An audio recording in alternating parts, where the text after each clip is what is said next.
So thank you all for joining us. My name is Catherine Coble with Shoff, and this Shoff Chat series is something we came up with back in 2020 when we were dying to be with people and had to figure out a different way. So we put together this online virtual chat where we could just have a fun conversation and learn something interesting from some of the people that we know. And we wanted to share that with others. And so Shoff Chat was born. So thank you all for joining us. Today we have a couple of really exciting guests I'm very happy to have. I will go ahead and introduce those guests. And we'll get started. If you have a question along the way, we definitely want this to be interactive and we want to hear from you and the questions that you would have. So I think the best way to organize that is if you'll make a note in the chat. I'll be monitoring that throughout the conversation today.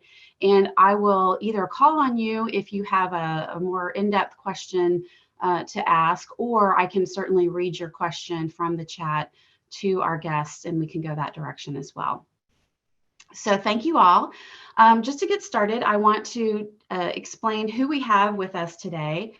First, we have Bro Krift, who is with the Indianapolis Star. And Bro has been with the Star since February of 2021, not very long, already been promoted to executive editor earlier this year. Before coming to the Star, he was actually the executive editor for the Montgomery Advertiser in Alabama. And the state editor helping to oversee news organizations in Alabama and in Louisiana. The Advertiser has gained some national attention back in 2018 with some of its in-depth reporting on a series of lynchings. And the newspaper also had editorials that apologized for the harmful past coverage that promoted some white supremacy in the area, dating all the way back to Reconstruction. That could be a really important and interesting topic for us to talk about with Bro and how that has been a part of his thinking and his effort to change coverage in the local media. He's also helped to do editing and reporting in Texas, Utah, Pennsylvania. He's been all around the place. He's a graduate of Davidson College and also did studies at Ohio University. So Bro, welcome. Thank you for joining us today. Thank you. Good to see you. Thank you. Our second guest today is Ruby Bailey, and Ruby is the opinion and public engagement editor at the Indianapolis Star. She's also held a number of leadership roles in various cities for other media outlets, including Detroit, Sacramento, Columbia, Missouri. She served there as the executive editor for the Columbia Missourian, and she was the first woman to hold that post in the outlet's history. So congratulations to Ruby for that. Also, as a reporter, Ruby has traveled nationally and internationally. She's covered stories including school shootings, the execution of Timothy McVeigh, the 9/11 terrorist attacks in DC and New York, Operation Iraqi Freedom, and many, many others. She's also been nominated for a Pulitzer Prize, so congratulations on that as well. Ruby, thank you for joining us today. And lastly, I just want to introduce my colleague, Jennifer Deswanner. Jennifer's going to serve as our moderator today, and she is going to ask some questions and keep our conversation on track. Jennifer is a partner at Shoff, and she has built her career building our crisis and public relations practice at Shoff. And so Jennifer will do a great job, I'm sure, of asking questions and helping us to just pull all kinds of interesting stories out of our two guests today. So with that, I'd like to turn it over to Jennifer, have her go ahead and walk us through. And again, if you all have questions along the way, please don't hesitate to put those in the chat and we will make time to get through as many of them as we possibly can. Jennifer? Thank you. Thanks, Catherine. Thank you, everybody, for joining us this morning. This is one I've been really looking forward to, partly because having spent some time in conversation with both Ruby and with Bro, we could just talk and talk and talk and talk and talk and talk. And I love that. So thank you, and look forward to getting to your questions as well. And I want to start with, first of all, it's my favorite new band name. It's Ruby and Bro. So just, I don't think we've had any chat with cooler names. So let's just go there first. We could also spend time with both of your names as well. And I can explain mine if you want. Please. Here we I'm go. sure people will ask. Please. I won't make it an 8-minute story like Ruby's. Are you sure? I promise. So my legal name is Frederick Anthony Krift III. I was named for my father and my great-grandfather. My family, my mother was not keen on Fred or Tony as a nickname. And even though she's from the South, there's no Trip or Trey. And my sister, when I was a week old, called me little brother because they didn't really call me anything, I guess, for my first couple of weeks. And she shortened it down to brother and then bro. And it just stuck. And I have never been called anything in my life otherwise. I thought about legally changing it. It ultimately did not. I have no memory of ever being referred to as Fred or Frederick or even seeing myself as it. So it's just my name. I tell everybody it's my real name, and then I have a legal name. So I feel fortunate to have it. It's unusual, but I'm grateful for it because I see it as kind of a term of endearment from my sister and family. That is fabulous. Ruby, do you have a great story about your fabulous name too?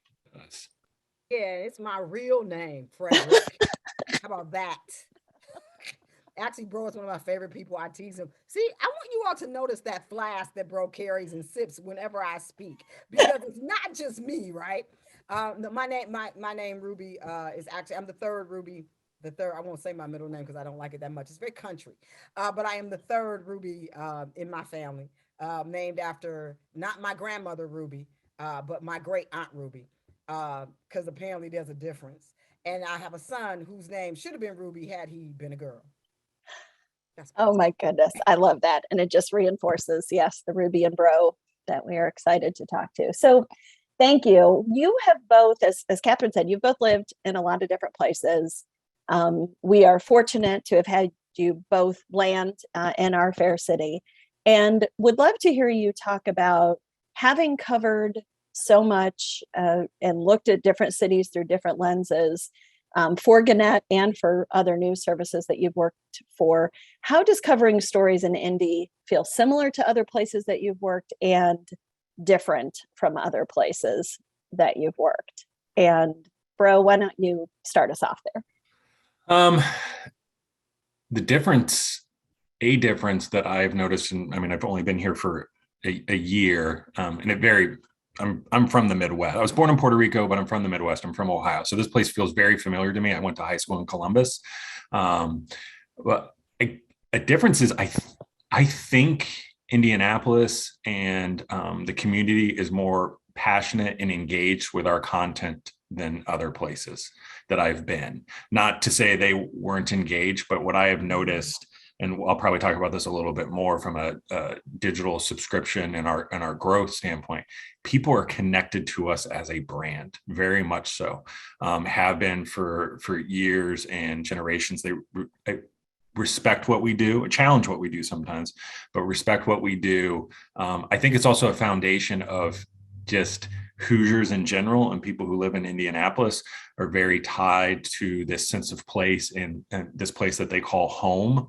I mean, I literally, growing up in Ohio, I remember the Wander, Indiana commercials from when I was a kid, because they played them when you only had 5 stations as a kid.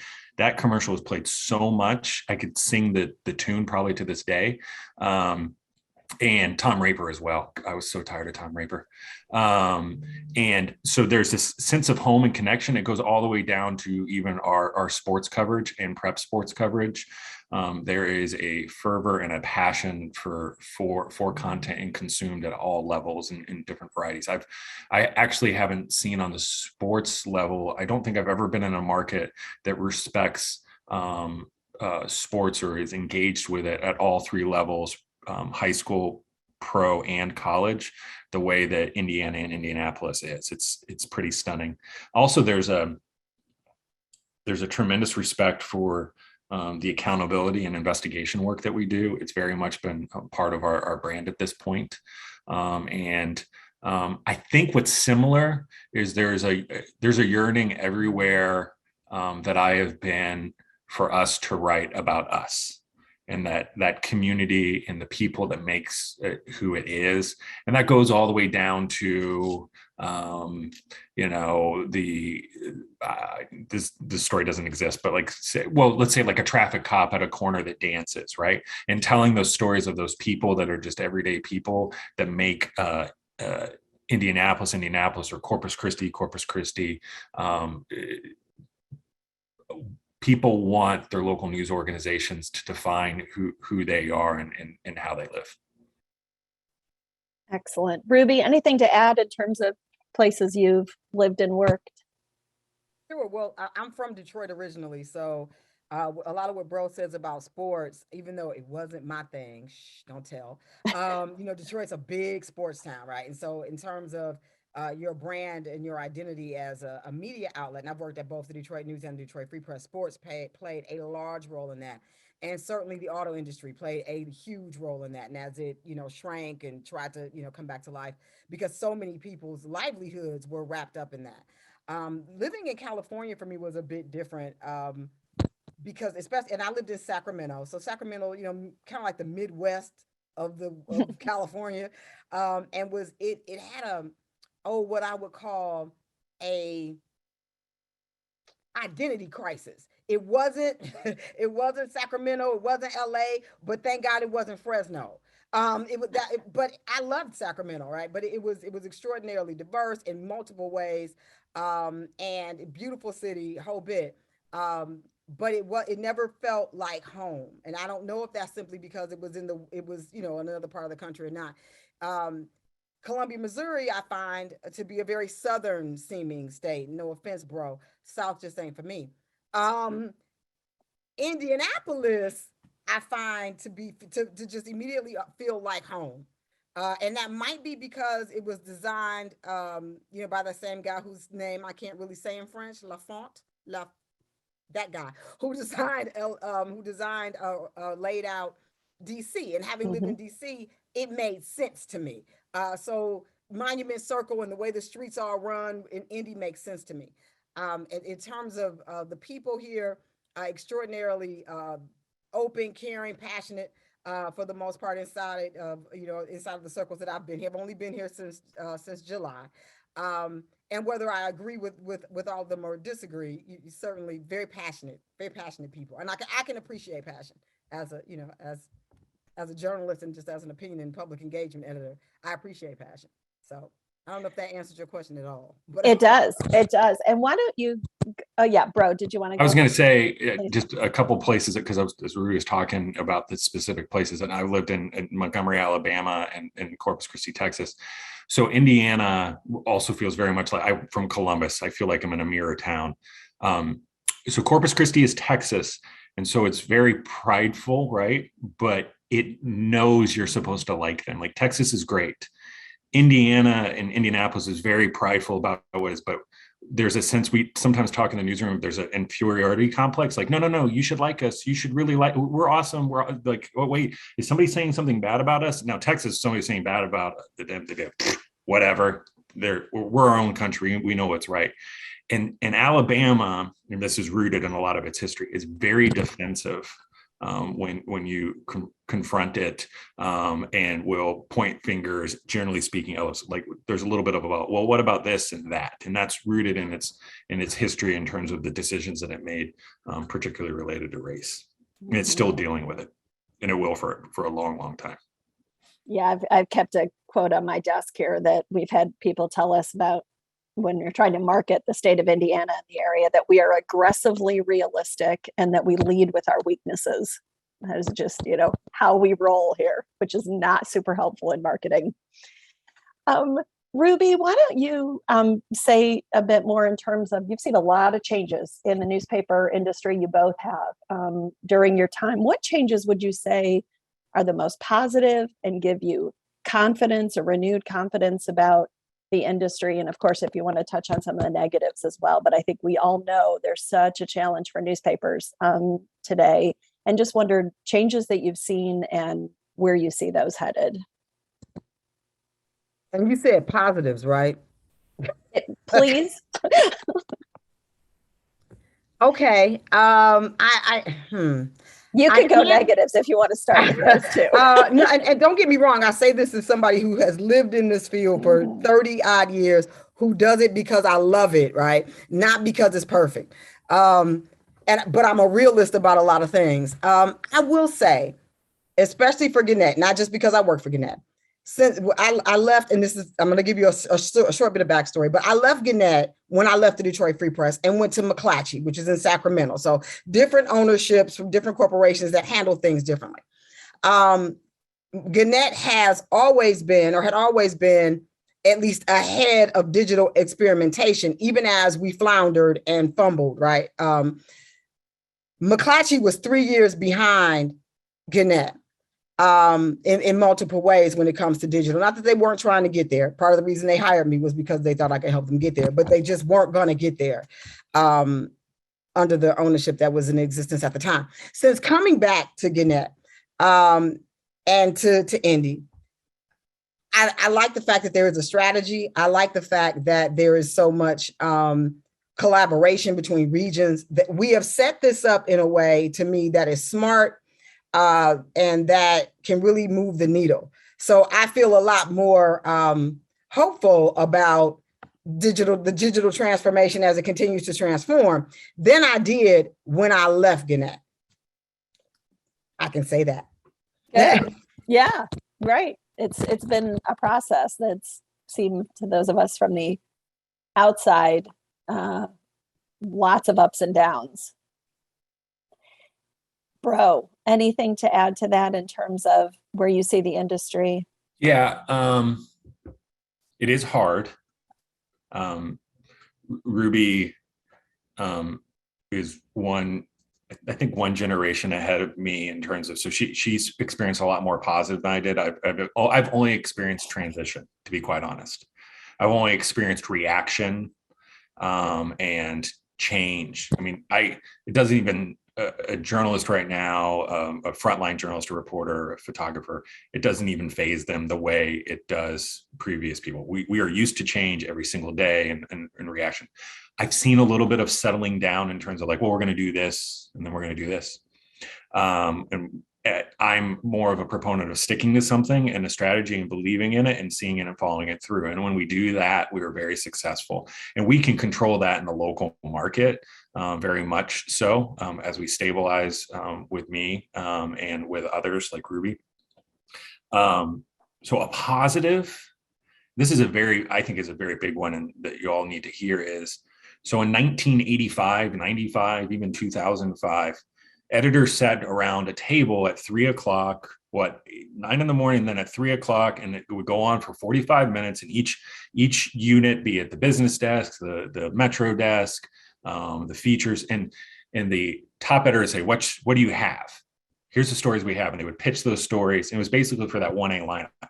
And then a guy that most often looked like me, that was 20 years older than me, sat there and said, this, and this. Those are the stories that we need to feed and say is the most important stuff. We still make decisions, editorial decisions, of what is most important. The difference is now, because of digital tools, I have it right in my background right now. I have up what stories people are reading and responding to, not because it's going to determine, because readership, sometimes they read stuff that I'm like, why are you reading that? But we know what you're responding to. We can see it. We know what people are interested in. And then therefore, I always say that the reader has a seat at the editorial table and is helping determine what we do and how we do it.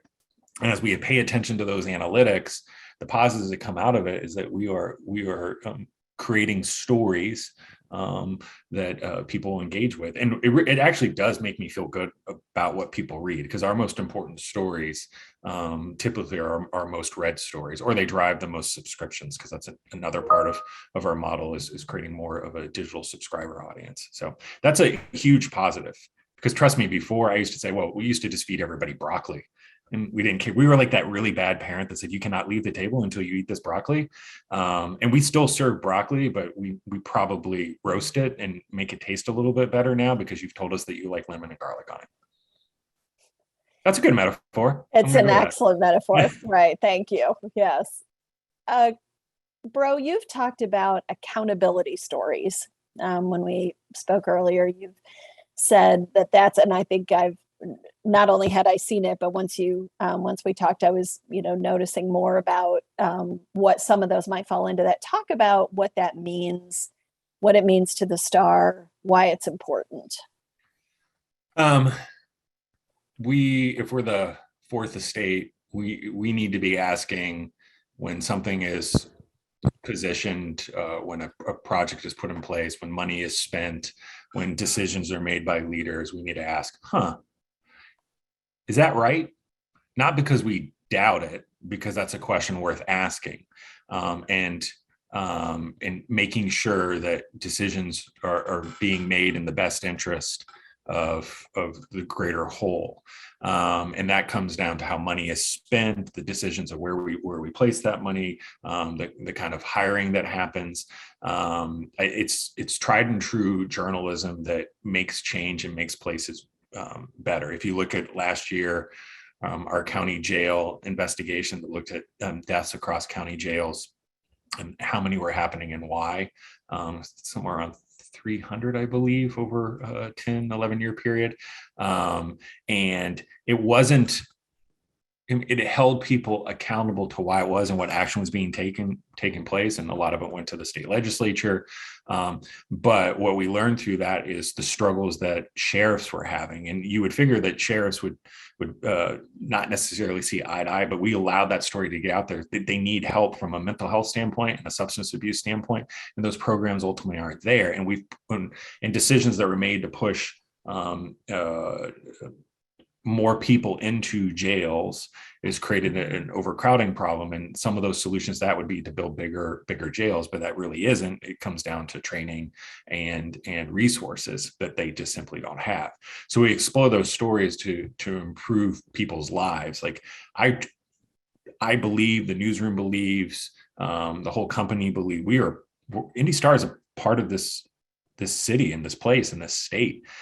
We want it to be a better place to live. And someone needs to ask that question, not in a negative attack way, but is this right? That's a fair question to ask. And ultimately we do it on behalf of everybody that lives here. I also think accountability too, real quick, is also for us and how we cover a community. And we need to be holding ourselves accountable that we're being representative of all. There are neighborhoods all over Indianapolis that as newspapers and the industry has changed and shrunk, that we aren't necessarily telling just the regular people stories of those places, so that we can learn that we are more alike than different. Because I think the human experience is something that's pretty universal. And how we react to it tells us a lot about each other. And that's just as important of telling that narrative about a community. I loved the recent Pacos Taqueria story, only because as one who not only goes there, but drives by it all the time. And I thought there was such a backstory that who knew? That's a quintessential, that's how we should even be doing dining reporting. Mm-hmm. Pacos is a popular place, right, for its food, but the woman behind it and how she worked her way into owning Pacos and then growing Pacos. She literally worked at Chick-fil-A at night when she was running Pacos so she could learn management experience from a large chain that's doing it right.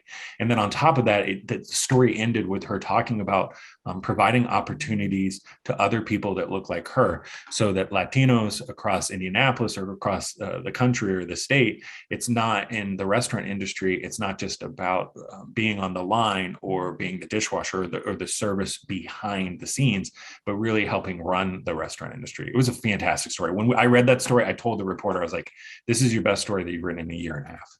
It easily. And it drove subscriptions and audience because it was just well told. And I remember it later, which is so often not the case with, things you read when you're reading as much news as we all are. Ruby, anything that you'd like to add, both about the accountability, but also as one who's managed the opinion portion of the Star, if you could talk about the accountability and then also how those decisions are made. I'm a fan of James Briggs. I'm sure not everybody is, but I wondered, sort of how those decisions are made about what opinion columnists write on as well. Well, bro edits Mr. Briggs, so I would defer to bro on Okay. You can Go talk ahead, about bro. the other stuff. Yeah. I can, but I'd really like to hear your answer. Go, bro.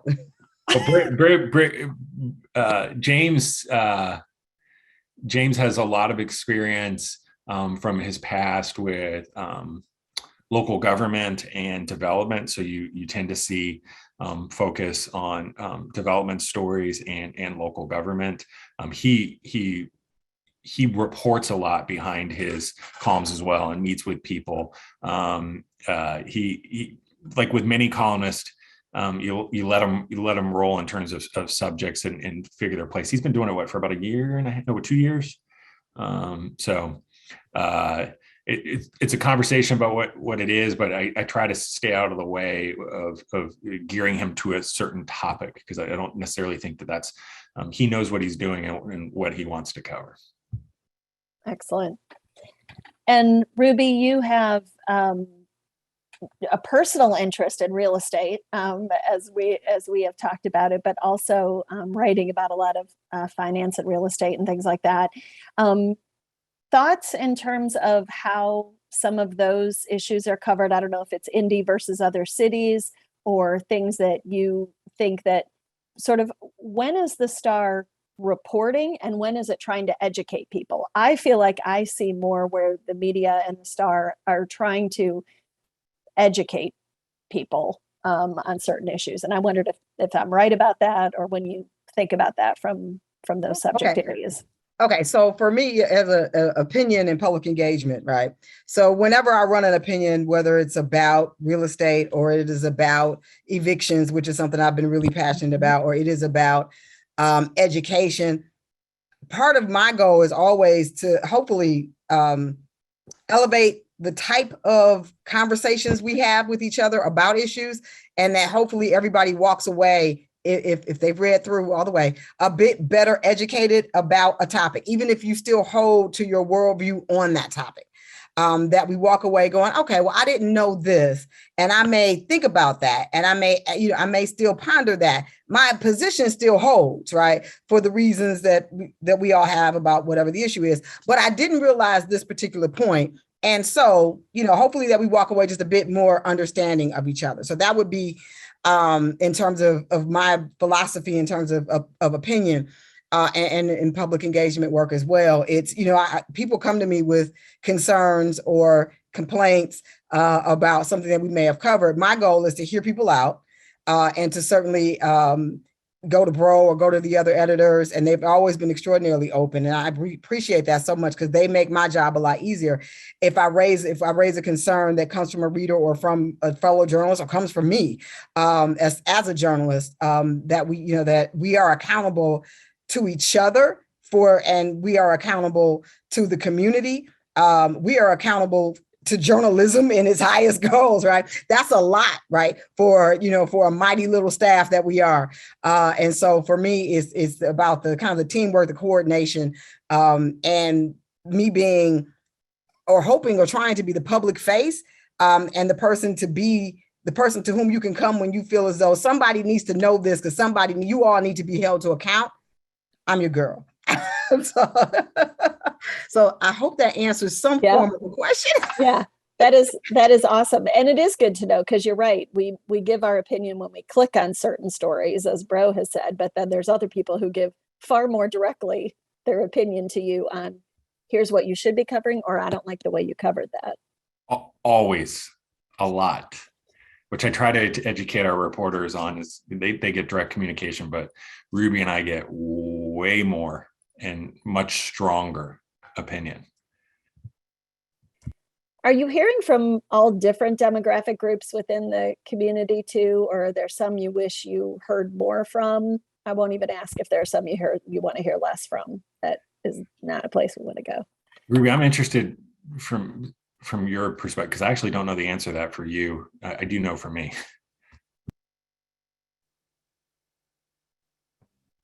Bro does this thing to my mute button. I don't know how he does it. but he does it in meetings. And I thought he wouldn't do it here, but I see he's playing with my mute button.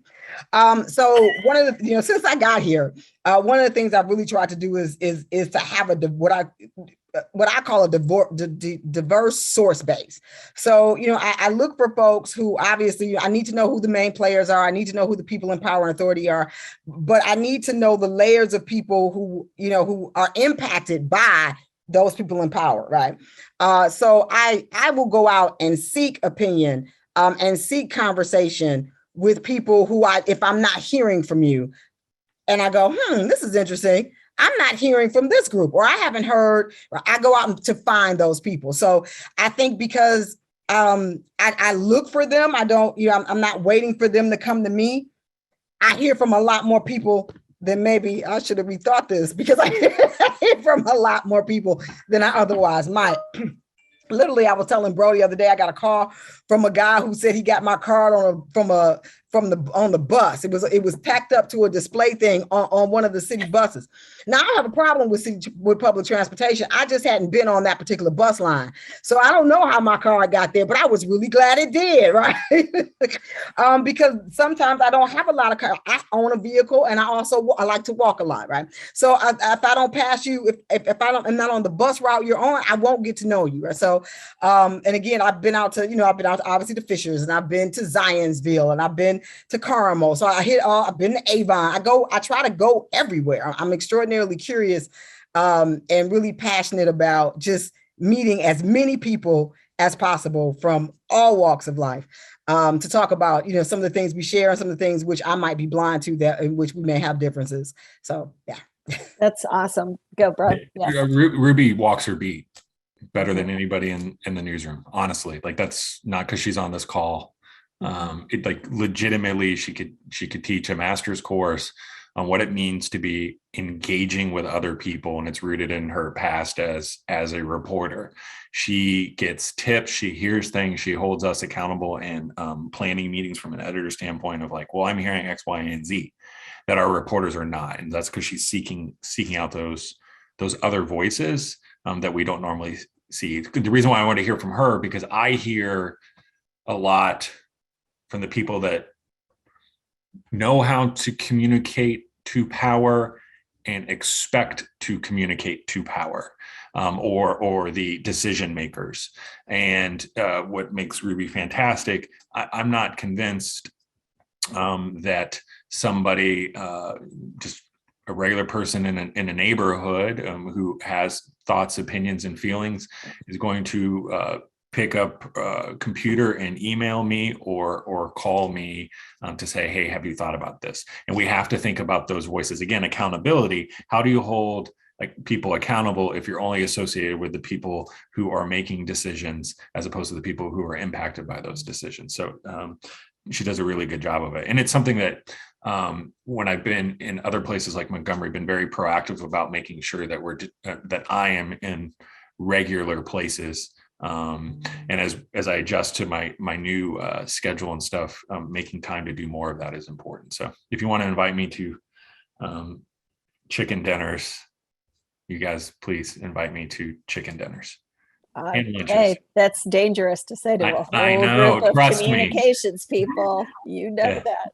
Yeah. So let's take just a minute. I want to remind everyone that we definitely want to hear from you. If you have questions or topics that you'd like for us to explore a little further this morning, please put that in the chat so that we can bring that up. So please do that. And by the way, Ruby, I think if you're a community engagement editor and your card is in an Indigo bus, you have made it. I mean, honestly, like, score. That's so awesome. Do you see a trend toward news media and nonprofit collaborations? Report for America, those kind of things seem to continue to increase as a way to revitalize local journalism. It seems to be an era in which, as we've kind of talked about, all the constant change, but that feels to be like something that's a little more recent, but from an outsider seems successful, and wondered what kind of changes, how that works from a Star and Gannett perspective, and if there are other changes similar to that with those kind of collaborations? I'll speak to I've made it a goal in this year related to sustainability, revenue growth outside of just subscriptions. Like I said, that we could talk a little bit more. By subscriptions, I mean digital growth, digital subscriptions, and working very, very hard to figure out how we as a newsroom, as opposed to the entity, can grow revenue through nonprofits, philanthropy, and partnerships like we have with Report for America. If you're unfamiliar, we do have a race and equity reporter that is supported through the Report for America program, which provides reporters across the country for areas that are undercovered and underrepresented, as well as other beats. We are adding another Report for America position in June, actually interviewing people right now to increase our education coverage. We're going to have a higher education reporter that's covering higher education statewide for us and for other entities that are our partners in Gannett and South Bend, Evansville, Muncie, Lafayette, every place. But we don't want to cover it from like an administration standpoint, because a lot of times as newsrooms have shrunk, you see news organizations, local ones, I'm just going to use Lafayette as an example, covering it from an administrative standpoint, the university, as well as from a business standpoint, because it impacts so much of the ways of life and so many people are employed by it. But really, this is from a consumer standpoint that we want to do and look at students and families and the issues in terms of access to education and best practices within education and in his higher education serving those consumers well within the state of Indiana. Those partnerships. So we are required to seek out funds either through crowdsourcing, through philanthropy, to support those positions and ultimately make them sustainable. Just yesterday, we were one of 20 newsrooms selected for the local media association's sustainability lab. We're going to spend 6 months and learning best practices to grow revenue through some of the stuff that I'm talking about. We are doing well in terms of growth from a digital standpoint. Surprisingly well, we're like 35% year over year in terms of growth. And this year we are growing more and better than our peers and other Midwestern or just nationwide metropolitan newsrooms outside of Detroit, where Ruby's from. They are gangbusters. They're huge, and they have a freemium model where they were all free. So they got everybody hooked on it, and then they turned the meter on them, and now people are buying it like crazy. But regardless of that, I think that we have to figure out and be proactive about how we can sustain the newsroom and grow it through partnerships. Let's use public policy, for example. I know that there are people out there, and we know what we're doing. We know what we're doing. If we go away, somebody else will fill that void from a nonprofit standpoint, from a reporting standpoint, and they won't have the institutional knowledge and or the business acumen that, frankly, the Indy Star has to be able to cover the news the same way, or the support system that we have from our parent corporation. But I see, as a local leader, the need to be on the front end and not allow other entities to figure that out before we do. So we're pushing very, very, very hard for it. And I think we can grow even more positions. If I can ask a really cynical question, is the lack of my actual hard copy delivery just to drive digital content? No, I got that email. What is going on? I got that email from a woman named Gail yesterday. Literally the same cynical question. And I assured her, I was like, it's not about that. I don't know what it is. And let me just tell you, I feel the pain as much as you do, because 90% of my calls and voicemails are related to circulation. And they are very long voicemails of like 2 to 3 minutes because they're frustrated, and I get it, and they're looking for answers. We had somebody complain on TikTok yesterday. They posted a video where they tagged us, and I reached out to her. I asked somebody to private message her so we could get her email address. So I got that information to send it to somebody locally that can help. And then I emailed her as well and said, if you don't hear in a week from somebody, email me here and I'll see what I can do. But I spent a lot of time on that, a lot. I don't know why. I mean, actually I do know. I do know partly. So just like other industries and what you're going through, probably locally in terms of workforce and turnover, people don't want to wake up at 4 or 3 in the morning and deliver papers. And those routes are much, much larger now. And so you see a lot of turnover, and then you see leaders having to fill in to do those routes and stuff. And so it creates, you don't have Bob or Janice, the delivery person that you've had for 14 years likely anymore. And so that creates issues. Yeah, I do. I think I love my carrier, so I never want to blame my carrier. So I just wondered, where that was in the pipeline. Mm-hmm. Yeah. Call me, leave a voicemail. No, I get it. And I'm glad that digital is doing well.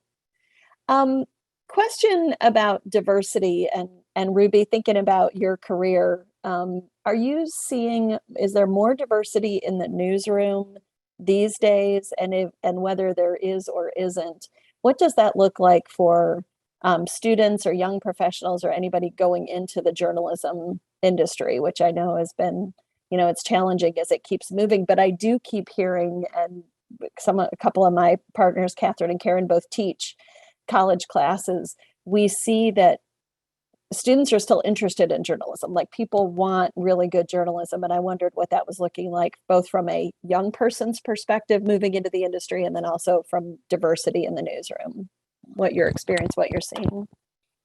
Okay. Well, I can answer that on two fronts. One, I taught at Mizzou for 3 years as a journalism professor. Many of those students, however, were going into what they call StratComm, strategic communication, or PR, or broadcast. And so we really had to show them the value of, no matter where you think you want to be, the value of understanding news judgment and the experience that you'll get working at a media outlet will allow you to transition anywhere, right? So there were those conversations. Now, in terms of diversity, 30 years ago, when I first started, I started at Wayne State University in Detroit, through a journalism program that was supposed to increase the numbers of minority students in journalism. And it was funded half by Gannett and half by what was then Knight Ridder, which no longer exists, right? And it offered full rides to Detroit kids who, had aptitude for journalism, and they went all around high schools or whatever. And I could show you a picture, I might get it really quickly, of a group of us who all came through that program who were working at the Detroit News. Excuse me 1 second. I'm going to grab the picture. Oh, I love show and tell.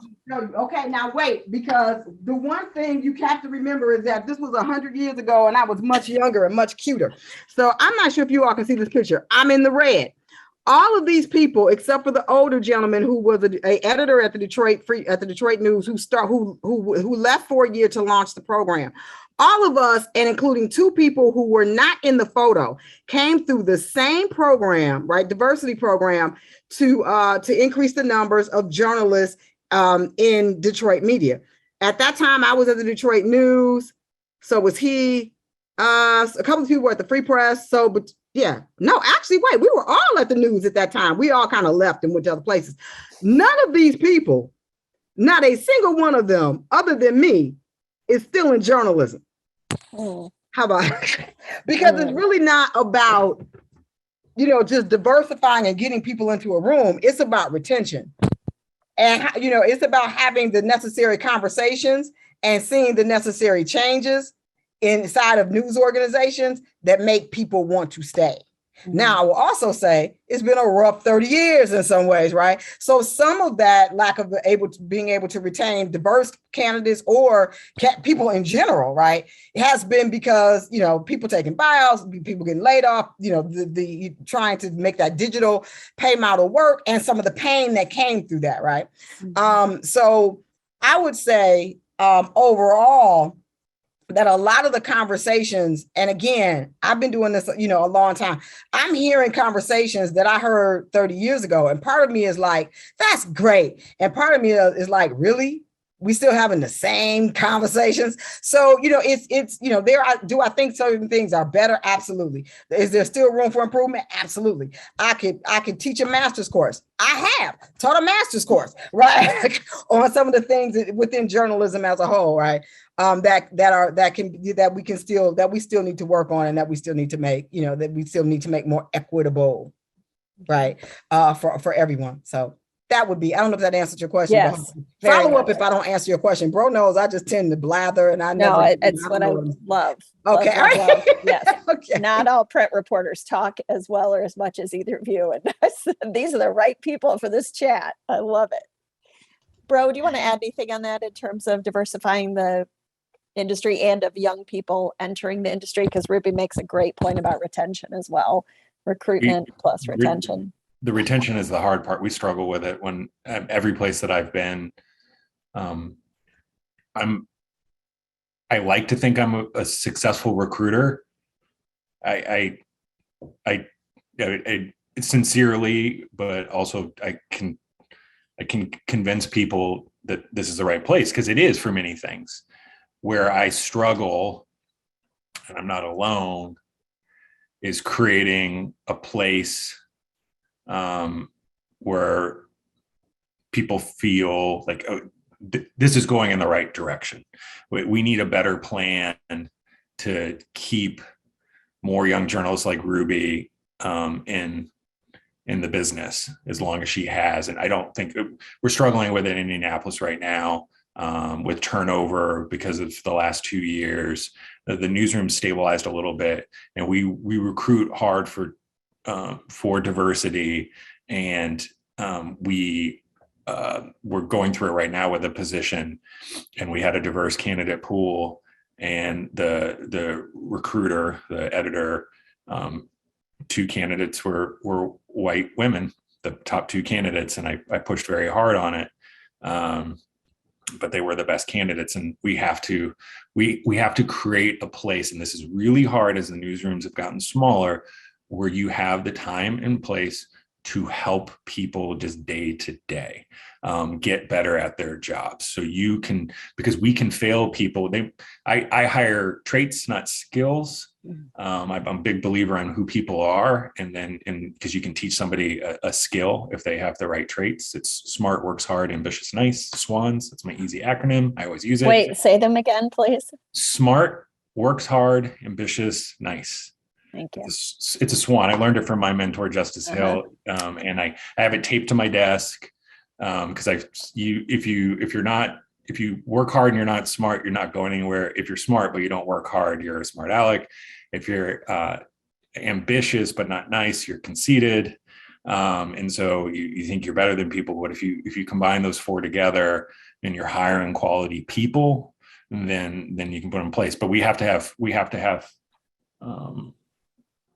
the resources. Sorry if you can hear my cat. The resources to develop people so they can stay with it and then grow, and then also understand where they want to go, like in terms of management, leadership, positions, pay them better so they can stay around. But we're struggling with it a little bit right now. Mm-hmm. Well, I think we've seen the advantages of working from home, though, for both of you. Ruby could run and get a picture of her, previous class. We have your cat. Yeah. We all see the advantages. Yeah.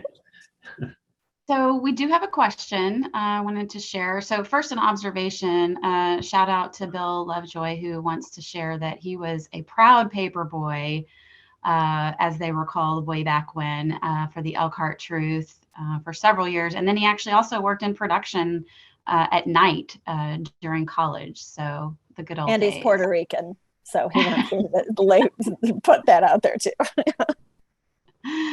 But in all seriousness, we do have a question. Raquel's asked, going back to kind of the digital situation, how important are clicks on a story in your decision-making process on the types of stories that you cover? And you kind of started to go down that path, Bro, and we'd love to hear you just elaborate a little bit more about that.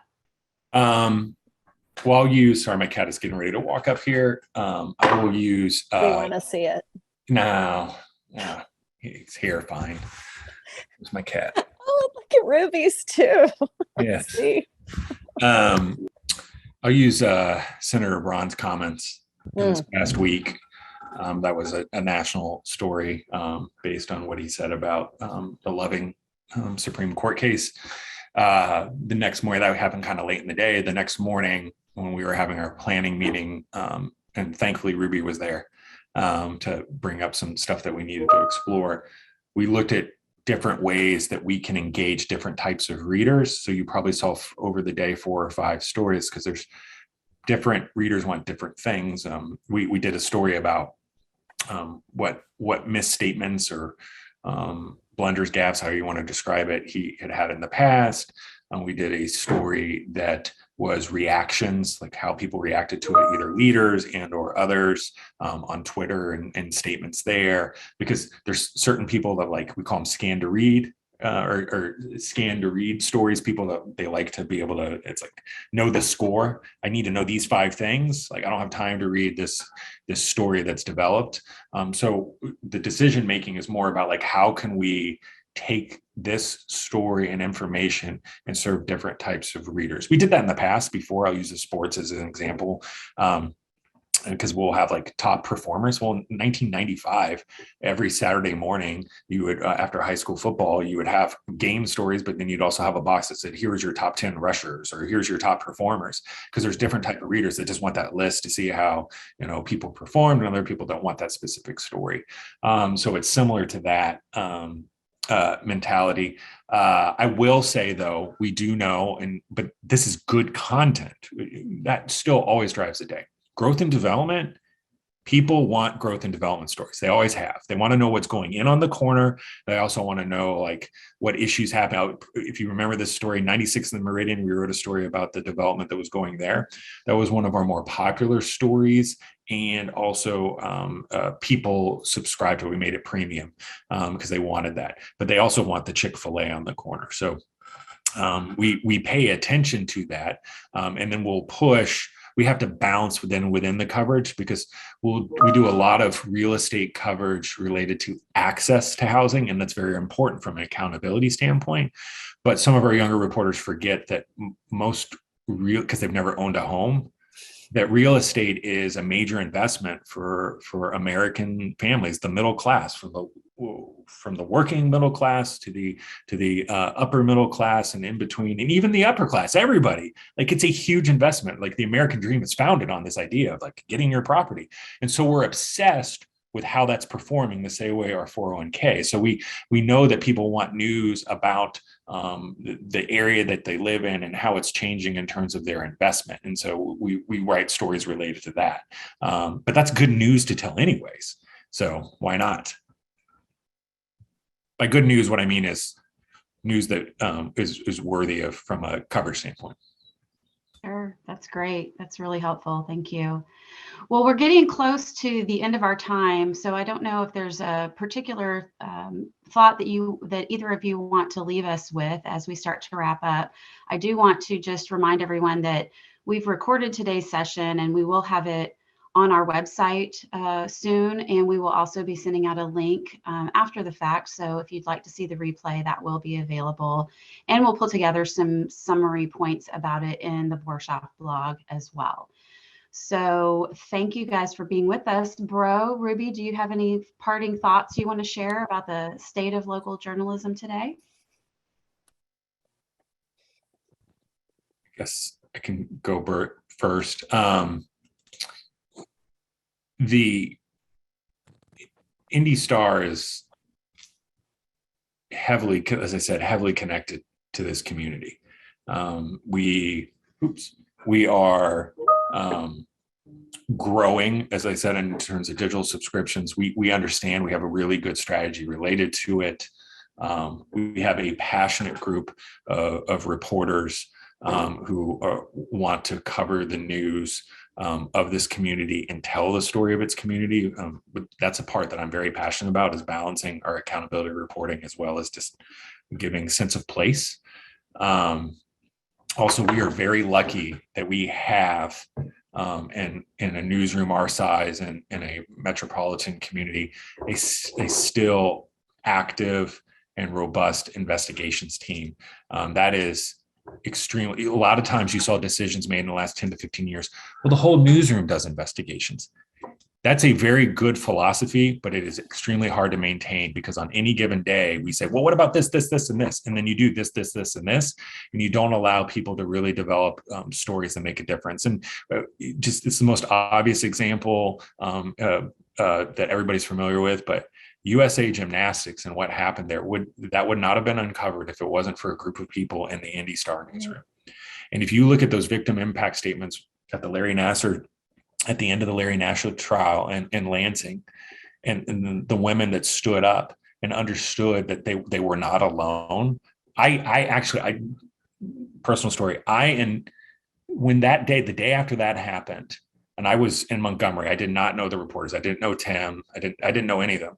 I sent them all an email the next morning, just as another journalist, and said, you're probably not thinking this way, but you should be very proud of what you did for those people. I mean, this is about what happened, but none of this would have happened if it wasn't for you. So I'm proud to be a peer of yours. So I'm very proud to be a peer of Tim Evans now in this newsroom. I mean, that is just an amazing story. And that's the kind of stuff that we're going to continue to do for Indianapolis and the country as a whole. Absolutely. We're all grateful for that. Thank you. Ruby, any thoughts knowing? Certainly. I have one main thought, and I'm really not being facetious when I say this. Subscribe. If you're not a subscriber, subscribe. And that's not for us, just for Bro and I, but that is so that you would have access to all the wonderful journalism that we do. And that is not free for us to do, although we do it with love and sacrifice and sometimes blood, sweat, and tears. Please do consider subscribing to the Indianapolis Star. We do great work, and it is worth a subscription. You get a lot for your subscription. That would be my closing thought. I dropped a link just in case. Perfect. Thank you all so much for joining us today. This has been a really great conversation and gives us a lot of food for thought. We appreciate your time, and we appreciate everyone who attended today. If you have ideas for future topics that we should be talking about, please share those with us. We'd love to hear from you and to think about that for future conversations. So everyone have a great day.